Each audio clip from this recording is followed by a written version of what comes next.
Hi, my name is Troy Tueller. I've been wanting to make this video for a while now. I feel like this is a concept in arm wrestling that should be understood as soon as possible. I've kind of developed an understanding of it over the years, and I feel like it can get very nuanced. And so I'm going to try to do a good job at not having this video just be me rambling on about hyper-specific scenarios when it just gets it just gets boring. So I'm going to try to just kind of be broad here, but I'm also going to try to get the point across as best I can, so bear with me. But the idea is really simple. Move your elbow. So I think something that is very true, in my opinion, is it is much easier to create pressures in the hand when you apply movement with the elbow, when you combine it with movement with the elbow, right?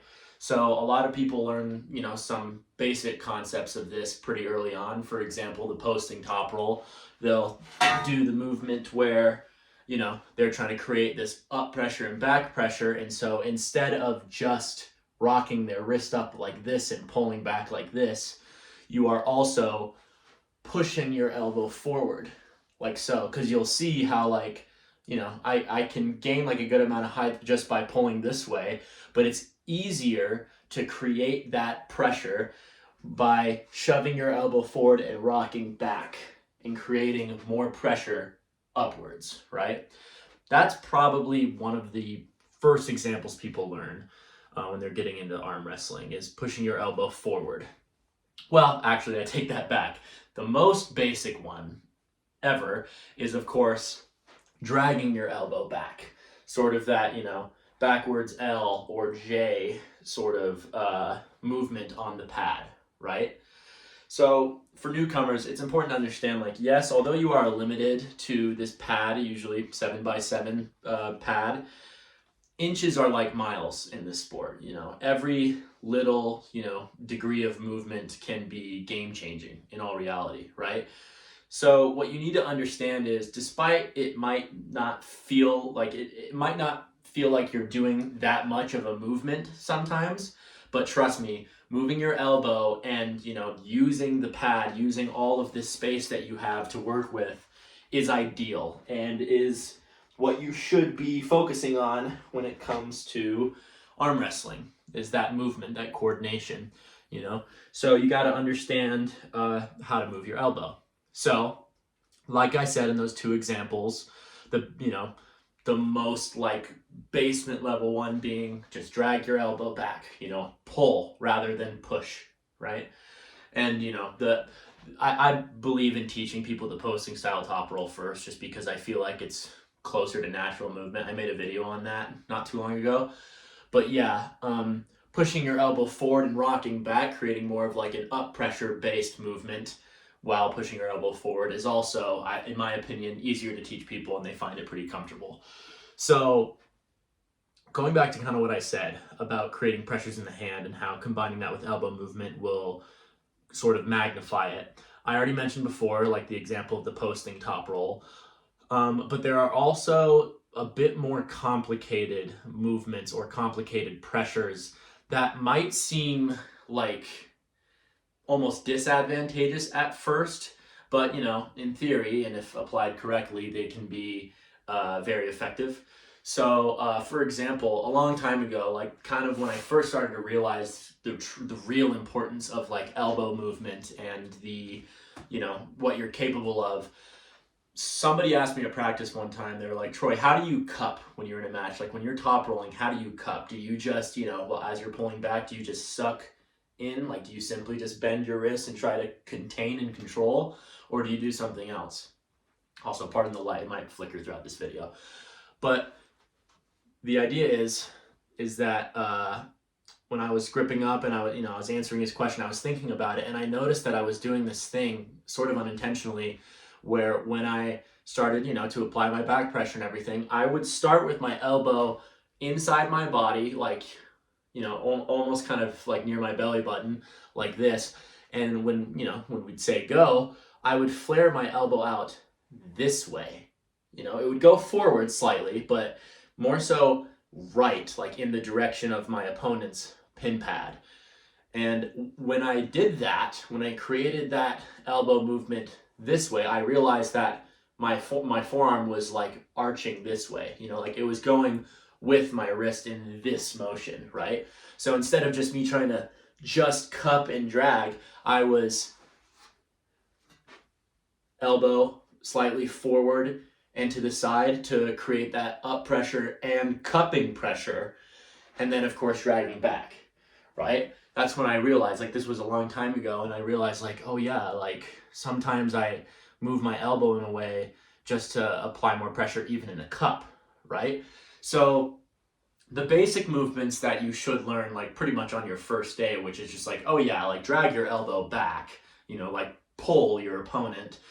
Those are that's the simple stuff. But right there is an example of something that's a little bit more advanced, slightly. Of course, you know, actually doing it, you could get the hang of it pretty quick, but it's more so a thing where it's like, you know, moving your elbow in a direction that like you'd think you wouldn't want to go. You'd think like, oh no, bring them over here as far as possible.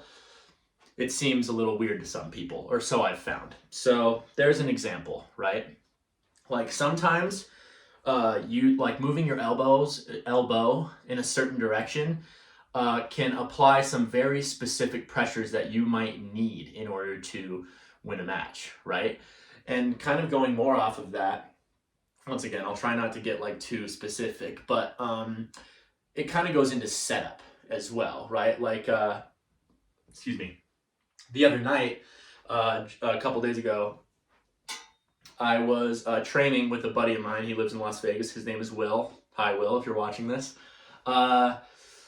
And it was the first time we had pulled, and he was asking me some information. He was just trying to get some tips from me, and he was talking a lot about the setup. And he was having issues like figuring out where he should place his elbow. Like he was trying to figure out, because he feels that he is more of an inside puller. Like he feels once he got there, then he would be able to, you know, possibly pin his opponent. And so I got to thinking, and this isn't like some new thing that like, oh, I found out, of course. This is all information that has been out there. I'm just trying to teach it myself. But going more in the idea of setup is sometimes when you're setting up, some people think like, oh yeah, I gotta put my elbow as far forward as possible so that way, you know, it's like I can get real close and as high as possible so I can get as high as a grip as I want. And it's like, yes, that is ideal for a lot of people, but you know, this sport is, as I said before, like everything's very nuanced. Everything can be very complicated. You're always pulling somebody different. You're pulling, you know, even if you go into a tournament and you find that everyone you're going up against is hooking, everyone's hooking different. Everyone's doing something different, like a bit of a different balance of pressure, whether they're cupping more, they're dragging more, they're shoving their shoulder forward, whatever, right? So I think what's important to understand is when it comes to the setup and where you want to place your elbow, you need to kind of think of, you know, what you're facing and like what you would do, you know, in theory against a particular style that you're trying to, you know, compete against, right? So going back to my buddy Will, he was saying how like he was trying to figure out a better setup to do. And so what I was telling him was if he puts his elbow just a little bit further back, he doesn't have to start at the back of the pad, of course, but like a little bit further back, and position his shoulder in a way to where he has it there, like it's definitely, you know, it's protruding or it's close enough to where he's ready to use it as a defense to have that shoulder come forward. When you are setting up and you know, once the ref has your wrist straight, when you jam forward, it will normally, it will force your wrist, your wrist to bend. Because like, you know, it's kind of hard to like give you guys an example of this, but like right now my wrist is like, you know, it's flexible. I'm not like tensed up at all.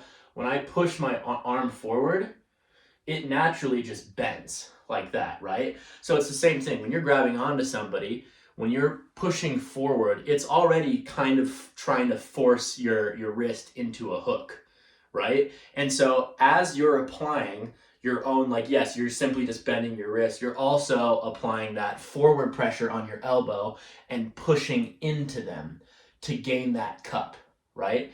So, there's like another example of using this elbow movement to gain position, right? It's some people call that a knife hook, where they are knifing forward, getting their shoulder involved, and really committing forward in order to gain position, and then they go from there, whether they press or they drag or whatever they want to do, right?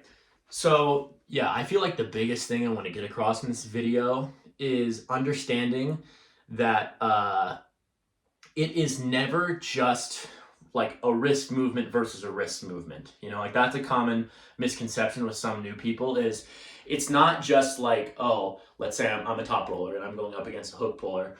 It's not just my pronation versus their cupping. It's not. It's my back pressure and pronation against my opponent's hand and wrist, and his back pressure and pronation against my hand and wrist.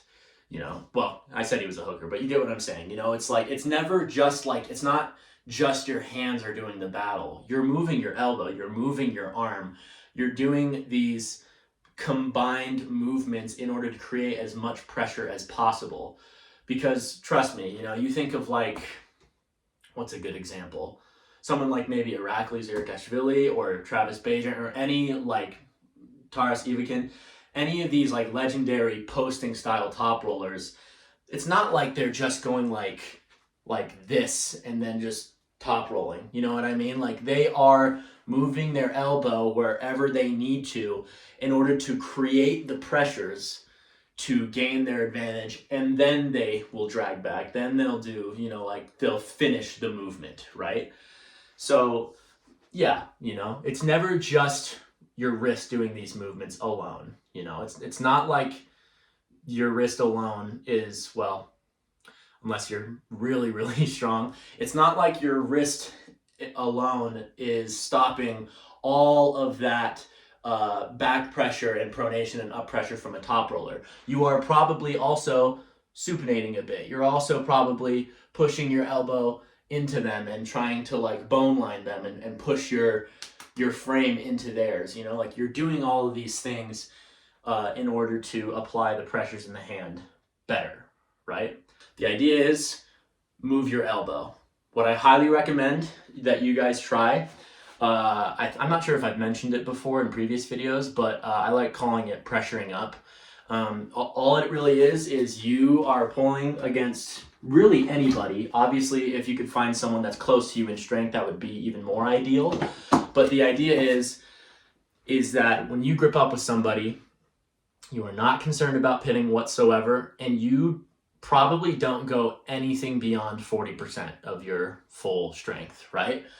So what you're doing is, as you're gripping up with them, you guys work together and just move around that pad. Like go all these different ways, talk to each other, be like, okay, you just hold there, don't go sideways, don't do anything.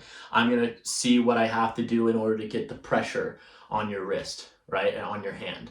And experiment. You got to find out how these pressures work. You got to see like, okay, I can't just go like this in order to get his hand back. What do I need to do? Do I need to come over? And by coming over, do I need to flare my elbow out? Oh, I can't go too out because then he's going to sink me in a hook. Maybe I need to come forward as well to create more back pressure. What do I need to do? And I'm speaking a lot in this case of top rollers, but hookers, it's all the same. In fact, something that I just might mention real quick when it comes to hook pullers. Bob Brown taught me this a long time ago, and it changed the way I hook. He calls it triangles, doing triangles on a pad. So it's going to be hard to kind of show you. So here, bear with me for just 1 second. So just to kind of give you guys like a bit more of a closer view so you can see exactly what I'm talking about. So Bob calls them triangles, and basically what it is you are moving your elbow in a particular pattern in order to gain height in a hook, right? So, sorry, I know my head's kind of cut off, but an important thing to understand is, getting height through the hand is obviously important, like trying to climb high and all this other stuff. but also getting height in a different way is getting your bone on top of your opponent's bone, right? So it's like, if we're lined up like this, I want to get on top of my opponent's arm, on top of it, right? That doesn't necessarily mean pressing. It just means that your bone is on top of them and you're incorporating a bit more of your frame as you pull, right? So going into this example, let's say you're in a hook with somebody and you can't seem to pin, you guys can't seem to pin each other. You're dragging, you're applying the side pressure, you're trying to get it tighter. You can't seem to get the advantages you need to finish the match. Well, what you'll do is the elbow will shoot forward, and when it shoots forward, you are bending your wrist, as much as you can, trying to get a tighter cup. And of course, when you shoot forward, your shoulder also you pivot and your shoulder comes forward as well to create a defense, and you're in a tighter position. Once you get here, the next step is to go across. And what that is doing, I wish I had someone here, but the idea is like when you're in that position and you push across, you are getting them outside of their bone line, right? Like they're here, you just got them really tight, and now you just push them outside of their shoulder, so they don't have as much shoulder involvement as they did before, right? So going back to the beginning, you're in a hook, shoot forward, shoot across, and then when you're in this position, you are dragging back and down. As you're dragging your elbow back, you are opening up their arm, like because hopefully, ideally, once you've gotten them outside their shoulder, they're usually just left with their bicep. And so you are opening up their arm angle, and as you're dragging, you're applying that down pressure. You're pushing down and dragging your elbow back. You might even suck your elbow slightly to the side in order to let your arm fall, right? Because you can't, this is a lot more pushing, but if you sweep your elbow back like that, you're even creating more down pressure, right? So from the top, elbow forward to get more commitment and get more cup, get more shoulder, across, down and back, and then go for the pin. And if you can't pin them, then you do the whole thing again. You come back up, shoot forward, across, down. What you're doing to them, now I'm like the other guy, is you are slowly opening up their arm more and more and more. You are getting them more and more on their bicep and more on their, outside of their shoulder line. And the reason behind that is because you're moving your elbow, you're utilizing all of this pad, all of this area that you are given to work with to gain those advantages. Move your elbow. So anyways, there's just another example. I feel like I talk a lot about top rolling and top roller's perspective. I feel like I've mentioned the posting top roll in almost every one of my videos. I'm just a top roller, and so it's kind of by nature, but obviously I want to teach as many people as possible, and there's definitely people that, primarily pull on a hook. So there's hopefully a pretty good example of performing those triangles. I highly recommend you trying those out. Even if you are a top roller, you should be pulling in a hook and you should practice these movements. Move your damn elbow. You will do better. I think that's all I got for now. I'm probably missing something that I'm sure somebody will bring up in the comments and I will talk about. So yeah, any questions or comments, feel free to leave it down below. So yeah, thank you for watching. Have a good one.